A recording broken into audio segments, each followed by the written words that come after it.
बच्चों आज हम लोग स्टार्ट कर रहे हैं हाइपरबोला का लेक्चर 1। इसमें हम लोग बेसिक प्रिंसिपल्स के बारे में कुछ पढ़ेंगे और बेसिक प्रिंसिपल को पढ़ते हुए सॉल्यूशन की तरफ कैसे पैराबोला के डिफरेंट क्वेश्चन को सॉल्व करेंगे। पहले बेसिक प्रॉब्लम सॉल्व करेंगे, फिर क्वेश्चन जो आया हुआ है मेंस में उसको सॉल्व करेंगे और कुछ एडवांस का प्रॉब्लम भी देखेंगे। तो देखते हैं हम लोग हाइपरबोला। देखिए it is defined as, ये इसका फर्स्ट डेफिनेशन है, ठीक है। First definition which is defined as locus of a point which moves such that the ratio of its distance from a fixed point, और ये फिक्स्ड पॉइंट फोकस कहलाएगा। इसमें दो फोकस होता है बच्चों, जैसे कि हम लोग इलिप्स में भी देख चुके हैं। Fixed point two the fixed straight line,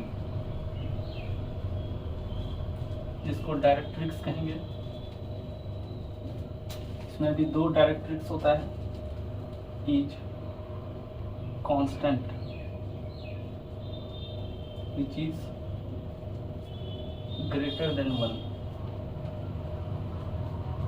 और इस कांस्टेंट को हम लोग एसेंट्रिसिटी कहेंगे।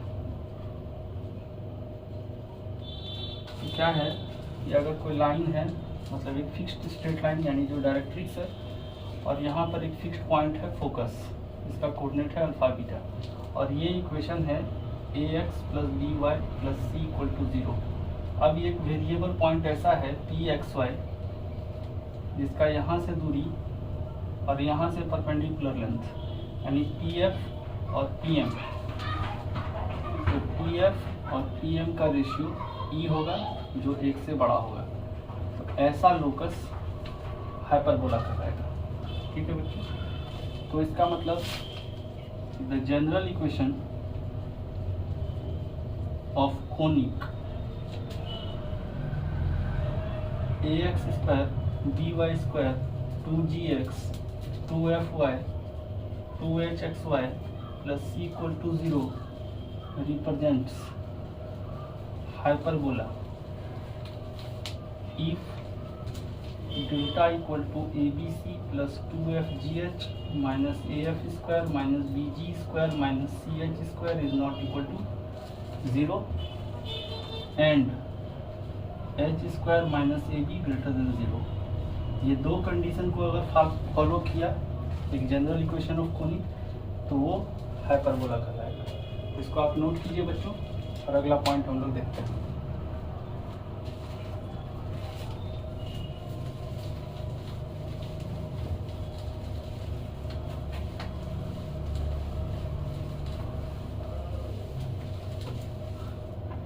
जैसा कि इलिप्स होता है, इलिप्स के हिसाब से ही इसमें भी कुछ बेसिक टर्म है। तो बेसिक टर्म का देखते हैं कुछ definition. Basic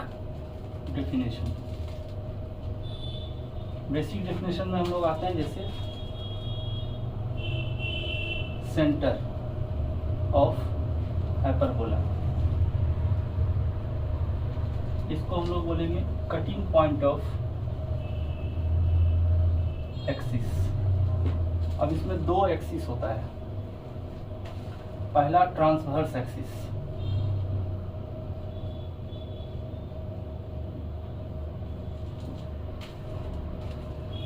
an axis passes through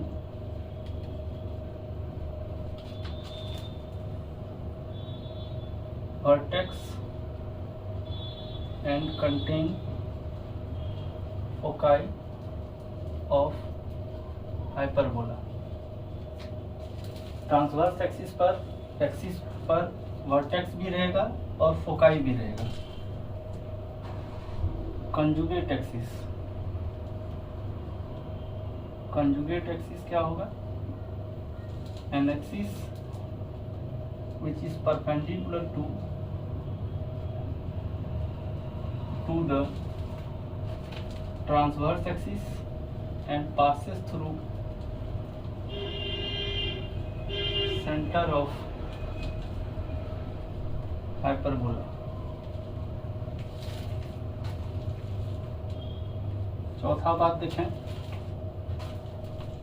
तो एसेंट्रिसिटी का बात। एसेंट्रिसिटी होगा E equal to 1 plus conjugate axis का लेंथ बटे ट्रांसवर्स एक्सिस का लेंथ का स्क्वायर। ठीक है, अब दिक्कत होता है कौन ट्रांसवर्स कौन कंजुगेट है। इसके लिए एक छोटा सा ट्रिक है कि देखिए, जब ट्रांसवर्स आप लिखते हैं तो टी को ऐसे लिखते हैं ट्रांसवर्स एक्सिस, तो ट्रांसवर्स में टी ऐसे लिखते हैं तो इसका मतलब ये पॉजिटिव साइन है, तो पॉजिटिव वाला पार्ट ट्रांसवर्स एक्सिस होगा, तो इसका मतलब निगेटिव वाला पार्ट कंजुगेट एक्सिस होगा। तो याद रखने के लिए ये टेक्निक हम लोग यूज करेंगे। और एसेंट्रिसिटी किसी भी हाइपरबोला के लिए कंजुगेट बाय ट्रांसवर्स होगा। ठीक है, और देखिए यहाँ 1 से ये ज़्यादा है, इसलिए एसेंट्रिसिटी का वैल्यू 1 से ज़्यादा होता है। अब हम लोग इसको नोट कीजिए बच्चों। अब हम लोग इसमें टाइप्स ऑफ पैराबोला देखते हैं, इसको आप नोट कीजिए।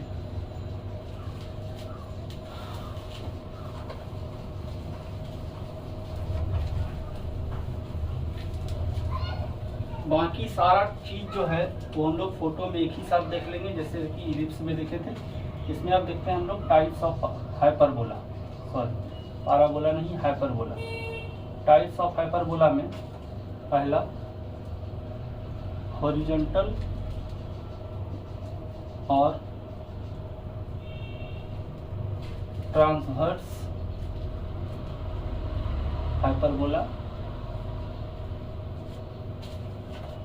दूसरा कॉन्जुगेट और वर्टिकल हाइपरबोला, और तीसरा, पहला दूसरा और तीसरा हो जाएगा रेक्टेंगुलर हाइपरबोला।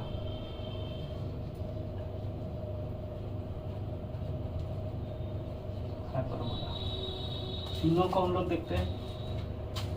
तो पहला है हॉरिजॉन्टल हाइपरबोला या ट्रांसवर्स हाइपरबोला। इसका इक्वेशन होगा x square by a square minus y square by b square equal to 1, ये इसका इक्वेशन होगा।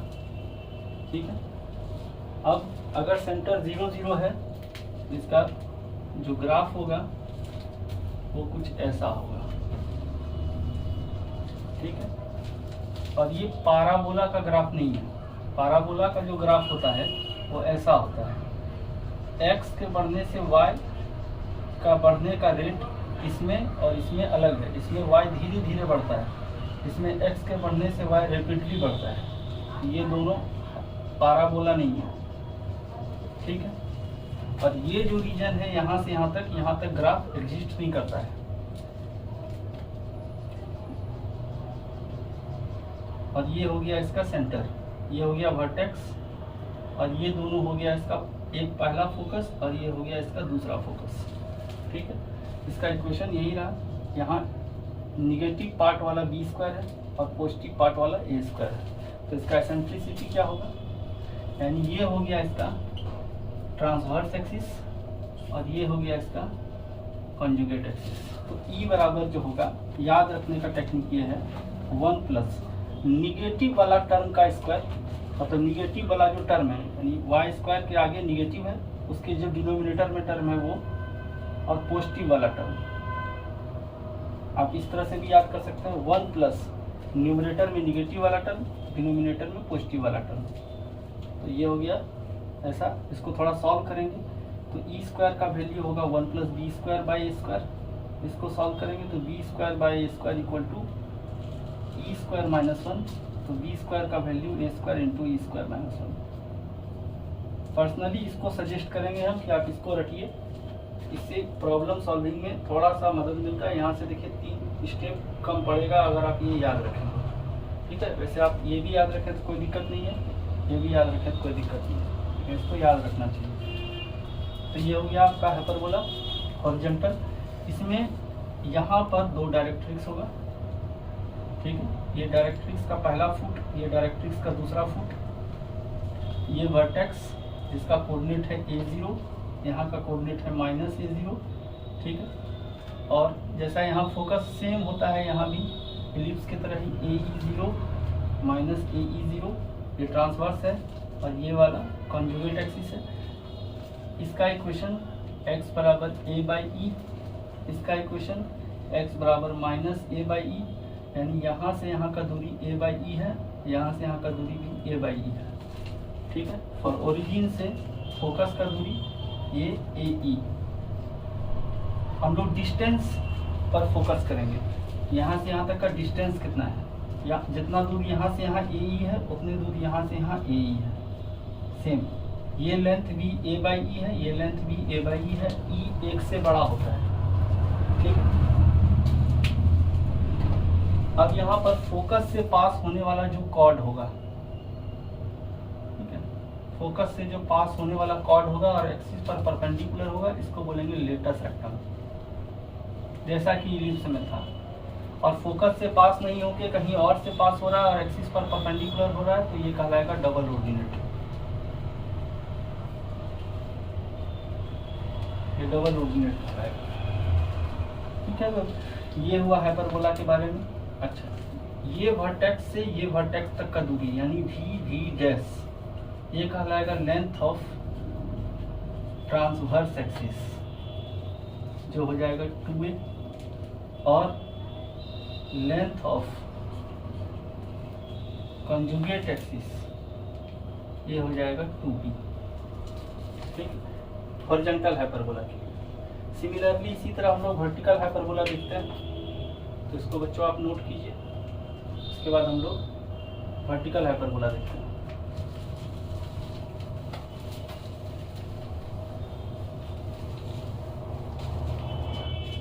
दूसरा है वर्टिकल हाइपरबोला,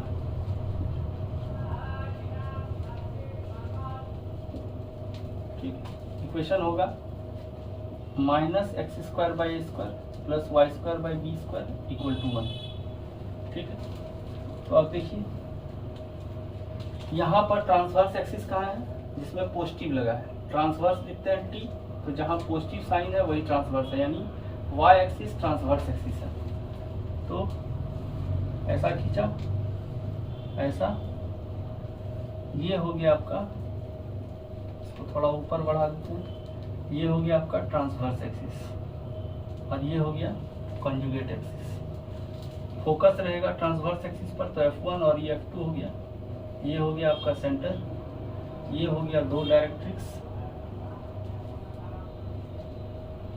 और यहाँ पर फोकस का कोऑर्डिनेट हो गया 0 और BE, और ये हो गया 0 और -BE, ठीक है। डायरेक्ट्रिक्स का इक्वेशन हुआ x बराबर B/E और x बराबर -B/E। यहाँ का वर्टेक्स V का हो गया 0B, और यहाँ का वर्टेक्स V डैश 0 -B, ठीक है। तो यहाँ पर पहला बात आए, लेंथ ऑफ ट्रांसवर्स एक्सिस ये हो गया आपका 2b, और लेंथ ऑफ कॉन्जुगेट एक्सिस ये हो गया 2a, ठीक। और दूसरी बात एसेंट्रिसिटी 1+। तो आप देखिए कॉन्जुगेट एक्सिस 2a है, ट्रांसवर्स एक्सिस 2b है, या निगेटिव वाला जो टर्म है उसका पॉजिटिव वाला जो टर्म है इसका सॉल्व करेंगे, तो e² बराबर 1 + a²/b², और a²/b² = e² - 1, और यहाँ से a² = b² × e² - 1। यानी पहले वाले हाइपरबोला में a की जगह b और b की जगह a अगर आप ले आएंगे, तो दूसरे वाला का एसेंट्रिसिटी और a और b के बीच का रिलेशन आपको मिल जाएगा। तो ये हुआ वर्टिकल हाइपरबोला के बारे में। और इस पर भी वही लाइन परपेंडिकुलर अगर है तो ये कहलाएगा आपका लेटस रेक्टम। जो फोकस से एक्सिस पर परपेंडिकुलर होगा, फोकस से पास होगा, और एक्सिस पर परपेंडिकुलर हो और फोकस से पास नहीं हो तो ये कहलाएगा आपका डबल ऑर्डिनेट। ठीक है। और सारे हाइपरबोला में जो सेंटर होता है, ये सेंटर वर्टेक्स का भी मिड पॉइंट होता है, फोकाई का भी मिड पॉइंट होता है। ठीक है। सेंटर जो है और hyperbola, center is midpoint of vertices or center is midpoint of vertices and center is midpoint of foci। ये दो बातें इसको दिमाग में रखिए। अब हम लोग देखते हैं रेक्टेंगुलर हाइपरबोला। इसको नोट कीजिए बच्चों। अगला टर्म देखते हैं हम लोग रेक्टेंगुलर हाइपरबोला।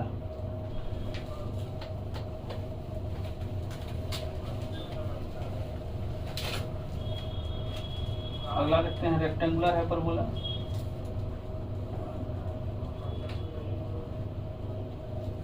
ठीक है।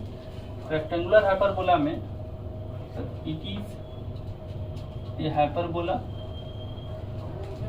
इन which length of transverse axis और length of conjugate axis same होता है, यानी a इक्वल टू बी होता है।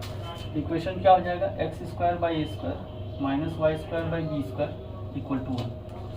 ठीक है। ये हो जाएगा रेक्टेंगुलर हाइपरबोला में b बराबर a, यानी x square by a square minus y square by a square बराबर 1, यानी x square minus y square बराबर ए स्क्वायर। ठीक।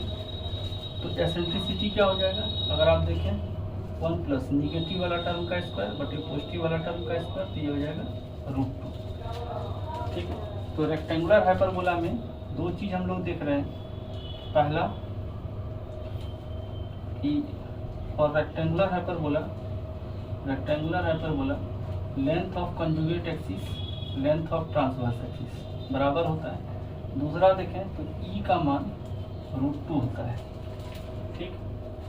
और तीसरा बात अगर देखें तो coefficient of x square plus coefficient of y square 0 होता है। देखिए यहाँ पर +1 है और दूसरा -1, दोनों का जोड़ 0 होगा।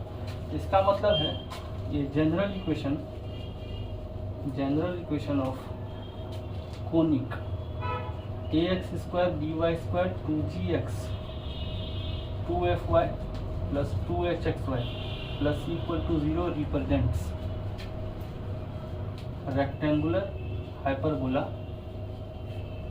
if delta equal to abc plus 2fgh minus af square minus bg square minus ch square is not equal to 0 and a plus b equal to 0।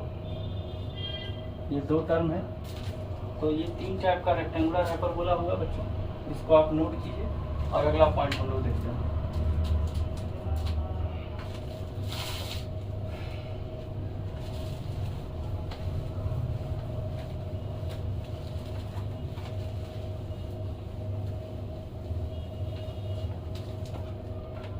अगला टॉपिक देखते हैं हम लोग बच्चों, फोकल डिस्टेंस। ठीक है। तो ये क्या है ओरिजिनल में, distance from focus on the hyperbola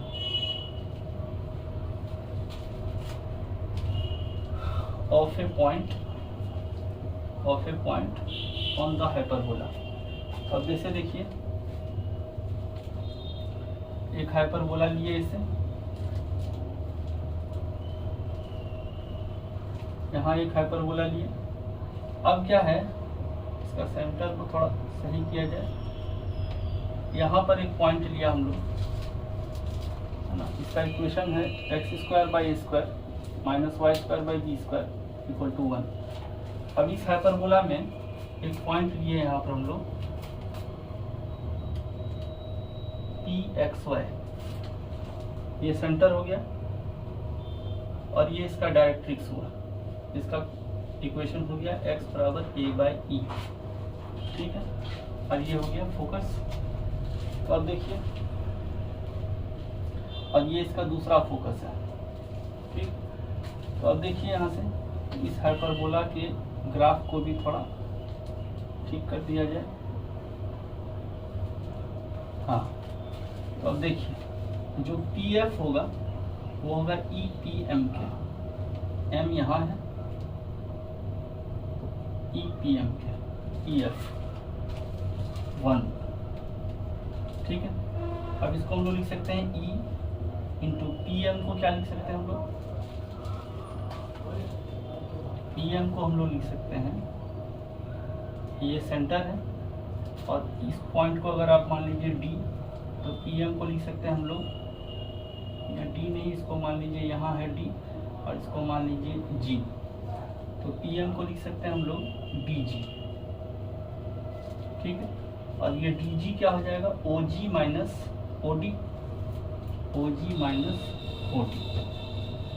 और OG क्या है, OG यहाँ से यहाँ तक का दूरी यानी ये कोऑर्डिनेट x है, माइनस OD क्या है, यहाँ से यहाँ तक का दूरी यानी ये x बराबर a/e है, तो a/e लिख दीजिए। इक्वेशन क्या हो जाएगा, इक्वेशन लेंथ हो जाएगा EX माइनस a, ये हो जाएगा आपका EF1, ठीक। सिमिलरली इसी तरह अगर निकालें तो हम लोग सेकेंड वाला फोकस लें, सेकेंड वाले फोकस से इसका दूरी देखें। तो सेकेंड वाले फोकस के लिए जैसा कि इलिप्स में हम लोग डिस्कस किए थे, सेकेंड वाले फोकस के लिए सेकेंड डायरेक्ट्रिक्स ये होगा D2, और इसका भी यहाँ से दूरी होगा a/e, ठीक है। तो उसके लिए परपेंडिकुलर को आगे बढ़ा दें और ये हो जाएगा n। तो इसके लिए क्या होगा, PF2 equal to PF2 equal to EPN, और E और PN का अगर नाम देखें तो PN बराबर हो जाएगा GD2,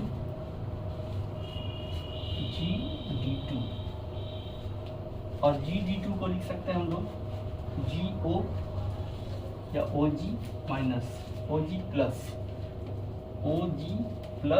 OD2,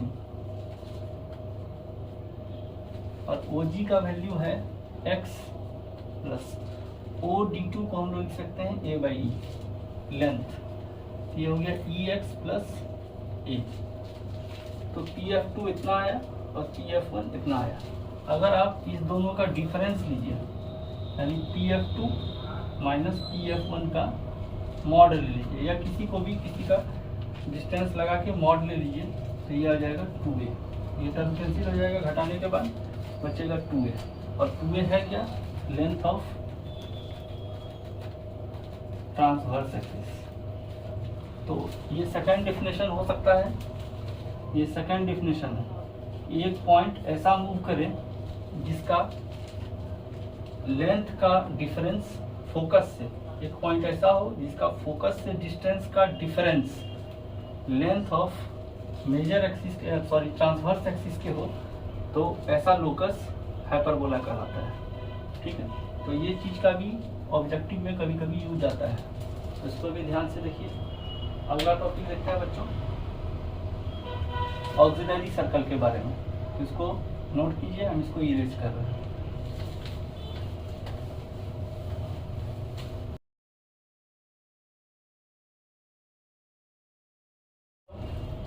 ऑक्सिलरी सर्कल, ठीक है, सर्कल whose diameter is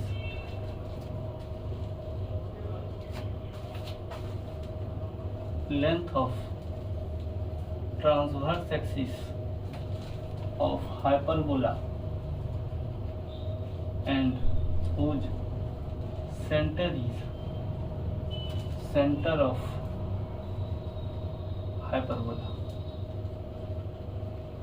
ठीक है। एक ऐसा सर्कल जिसका डायमीटर जो है हाइपरबोला के ट्रांसवर्स एक्सिस के लेंथ के बराबर है और जिसका सेंटर हाइपरबोला के सेंटर पर है। तो आप देखते हैं पहले हॉरिजॉन्टल हाइपरबोला के केस में, हॉरिजॉन्टल हाइपरबोला इक्वेशन होगा x² by a² minus y² by b² equal to 1, और ऐसा ग्राफ होगा तो अब ये जो इस हाइपरबोला का सेंटर है और ये इसका ट्रांसवर्स एक्सिस है, तो ट्रांसवर्स एक्सिस का जो लेंथ है वो यहाँ से यहाँ तक है। इसको डायमीटर मान के जो सर्कल खिंचाएगा वो सर्कल कहलाएगा ऑक्सिलरी सर्कल,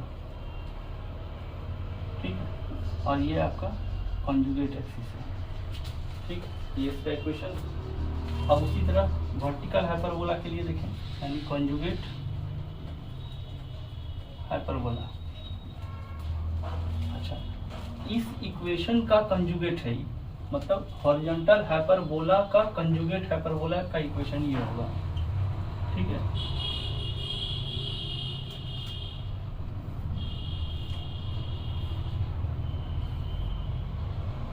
तो यहाँ पर हम लोग देखें तो ये हो गया हम लोग का ट्रांसवर्स एक्सिस और ये हो गया हम लोग का कंजुगेट एक्सिस, ठीक है। तो ये जो सर्कल होगा जो ट्रांसवर्स एक्सिस के लेंथ के बराबर जिसका डायमीटर है और जिसका सेंटर हाइपरबोला के सेंटर पर है, ऐसा सर्कल जो है ऑक्सिलरी सर्कल कहलाएगा, ठीक। अब हम लोग थोड़ा सा सर्कल और उस हाइपरबोला का इक्वेशन और उसका कंजुगेट हाइपरबोला के इक्वेशन के बीच में संबंध देखते हैं बच्चों। तो इसको आप नोट कीजिए और अगला टॉपिक देखते हैं।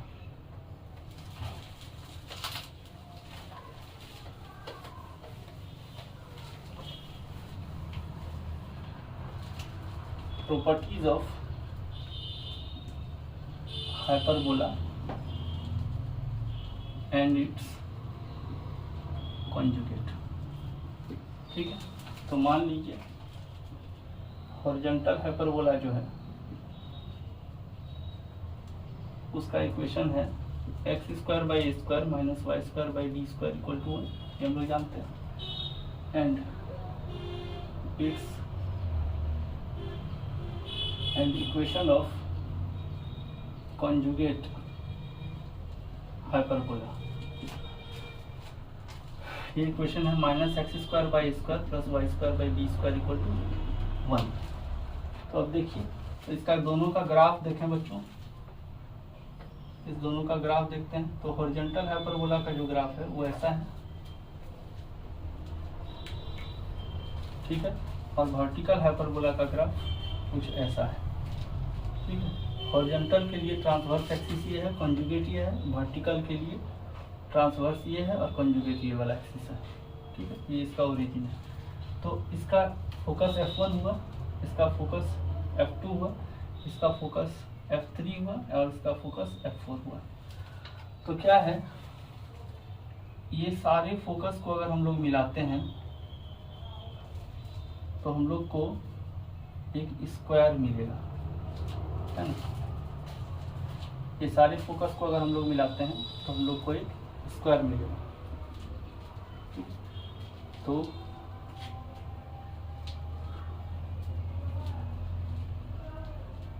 Line joining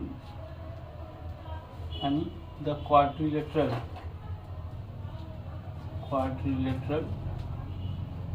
formed by foci F1, F2, F1, F3, F2, F4 is a square, ठीक है, ये स्क्वायर होगा। और दूसरा देखिए यहाँ 90 है ना, ये भी ये 90 है। और दूसरा देखिए ये अगर स्क्वायर बना तो ये भी 90 होगा, ये सारा 90 होगा,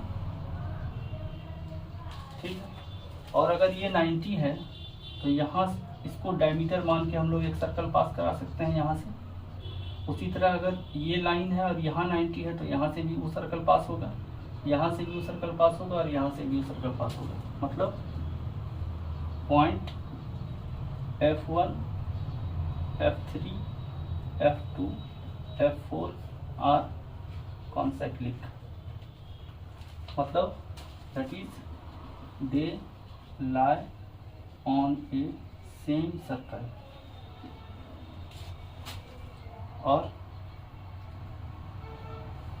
दैट इज क्या होगा OF1 into OF2, OF1 into OF2 बराबर OF3 इंटू OF4। ये कॉन्सेक्लिक का कंडीशन होता है बच्चों। ठीक है, अगला पॉइंट देखें, तीसरा।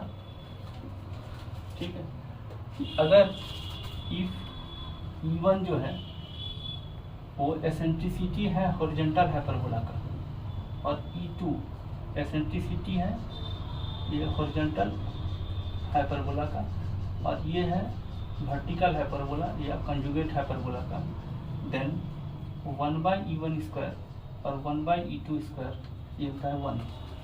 ठीक है, इसका प्रूफ भी हम लोग देख सकते हैं। तो पहला वाला का अगर आप E1 निकालें, ये होगा 1 प्लस निगेटिव वाला टर्म बाय पॉजिटिव वाला टर्म। ठीक है, तो यहाँ से E1 स्क्वायर हो गया ए स्क्वायर जोड़ b square by a square, और 1/E1 स्क्वायर हो गया a square by a square जोड़ बी स्क्वायर। E2 का वैल्यू अगर आप देखें तो 1 प्लस निगेटिव वाला टर्म यानी ए स्क्वायर ऊपर बी स्क्वायर नीचे, और यहाँ से हो गया E2 स्क्वायर ए स्क्वायर जोड़ b square by b square, तो 1/E2 स्क्वायर हो गया b square by a square जोड़ बी स्क्वायर। अब देखते हैं बच्चों इसमें 1/E1 स्क्वायर और 1/E2 स्क्वायर, ये हो जाएगा 1/E1 स्क्वायर अगर करेंगे तो होगा a square by a square जोड़ बी स्क्वायर, और इसमें हो जाएगा b square by a square जोड़ बी स्क्वायर। इसको आप सॉल्व करेंगे तो a square plus b square by a square plus b square, और ये कैंसिल होके आ जाएगा 1। तो इसमें ये 3 प्रॉपर्टी हुआ बच्चों, इसको दिमाग में रखना हम लोग। और अगला और लास्ट टॉपिक इस आज के टॉपिक का देखते हैं कि जो भी हाइपरबोला रहेगा उससे रिलेटेड जो टर्म्स होगा उस पर कैसा कैसा सवाल आएगा, उसको हम लोग एक टेबल के मदद से देख लेते हैं, जैसे कि हम लोग इलिप्स में देखेंगे। तो देखते हैं उस टर्म को बच्चों, इसको आप नोट कीजिए।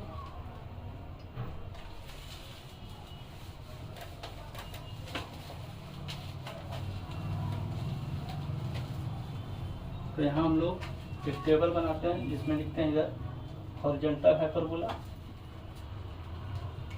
ठीक है, और एक टेबल इधर बनाते हैं जिसमें लिखते हैं हम लोग वर्टिकल या कंजुगेट हाइपरबोला, वर्टिकल और कंजुगेट हाइपरबोला। ठीक है, पहला नंबर देखें, standard equation is x square by a square. यहाँ देखिए बच्चों कैपिटल एक्स लिखते हैं, ठीक है, इससे ट्रांसफॉर्मेशन में आराम होता है कि अगर आप सेंटर को ट्रांसफॉर्म कर दे रहे हैं तो उससे आसान होता है। Y square by b square equal to 1। इसका स्टैंडर्ड इक्वेशन देखें, standard equation is minus x square by a square plus y square by b square equal to 1। ठीक है, दूसरा टर्म देखें एसेंट्रिसिटी, तो ये होगा 1 plus b square by a square, और इसमें equal to 1 plus a square by b square. तीसरा टर्म देखें लेंथ ऑफ ट्रांसवर्स एक्सिस, ये होगा 2a, और लेंथ ऑफ कॉन्जुगेट एक्सिस ये होगा 2b। ठीक, इसमें लेंथ ऑफ ट्रांसवर्स एक्सिस ये हो गया है 2b, और लेंथ ऑफ कॉन्जुगेट एक्सिस ये हो गया 2a। ठीक है, आप इसको ऐसा भी लिख सकते हैं 1 प्लस कॉन्जुगेट एक्सिस बटे ट्रांसवर्स एक्सिस का लेंथ ऑफ ट्रांसवर्स एक्सिस का स्क्वायर। यहाँ भी वही चीज़ है, 1 plus length of transverse axis by length of conjugate axis का स्क्वायर। तो बच्चों 4th नंबर में coordinate of foci are x बराबर प्लस माइनस AE और y इक्वल टू 0। इसमें देखें coordinate of foci are x equal to 0 और y equal to plus minus BE।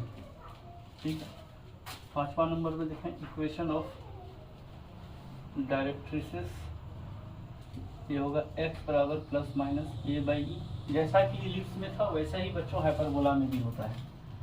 Equation of directrices y बराबर plus minus b by. छठा में देखें equation of transverse axis is y equal to 0, equation of conjugate axis is x equal to 0, और यहाँ उलट जाएगा। Equation of transverse axis is x equal to 0, equation of conjugate axis is y equal to 0। ठीक, length of latus rectum, ये होगा 2b² by यानी 2 बटे conjugate axis का length, length of conjugate axis का स्क्वायर बटे ट्रांसवर्स एक्सिस का length, length of transverse axis, और यहाँ होगा लेंथ ऑफ लेटस रेक्टम, ये होगा 2a² बाई b, यहाँ भी वही 2 into length of conjugate axis का स्क्वायर बटे लेंथ ऑफ ट्रांसवर्स एक्सिस। तो इतना टर्म है बच्चों, आप इसको नोट कीजिए। और इससे रिलेटेड सवाल बच्चों अगले वीडियो में हम लोग देखते हैं, जो मेंस, एडवांस और बेसिक से रिलेटेड होगा। Thank you.